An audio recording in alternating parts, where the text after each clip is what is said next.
Τι λέει, Ροχίλ μαζί σας και σήμερα θα μιλήσουμε για τον φάκελο Temp και το CCleaner. Οπότε ας ξεκινήσουμε. Πατάμε Start, εκτέλεση, Enter και γράφουμε εδώ πέρα τις 100, Temp, τις 100, Enter. Και όπως βλέπουμε έχουμε αυτόν τον φάκελο. Επειδή τον βλέπετε άδειο, δεν σημαίνει ότι δεν το διάγραψα. Το διάγραψα πριν λίγο, όταν έκανα η προσπάθεια να κάνω βίντεο. Αυτή είναι η δεύτερη φορά. Τα διάγραψα λοιπόν και δεν μπορώ να τα επαναφέρω. Θα σας εξηγήσω γιατί. Λοιπόν, αυτός ο φάκελος, ο temp, είναι για άχρηστα πράγματα.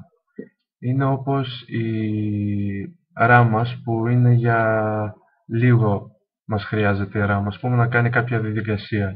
Οπότε αυτός ο φάκελος, ο temp, είναι όταν τρέχουμε ένα πρόγραμμα ή κατεβάζουμε κάτι, δηλαδή όταν είναι σε εργασία κάτι που εκτελείται, αποθηκεύονται κάποια πράγματα εδώ πέρα.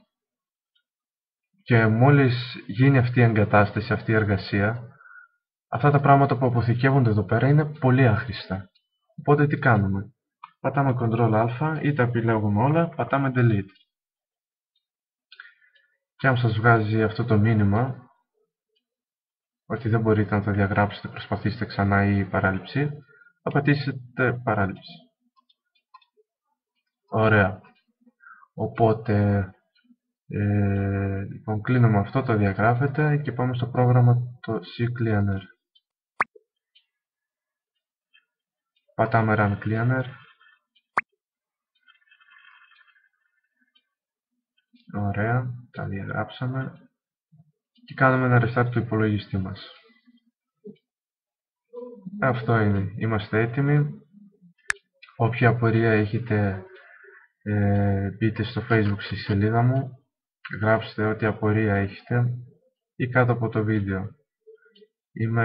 Έχω πολύ διάθεση να σας βοηθήσω. Άμα δεν σας άρεσε το βίντεο, μην κάνετε like. Άμα σας άρεσε, κάντε subscribe, εγγραφή. Αυτά τα λέμε.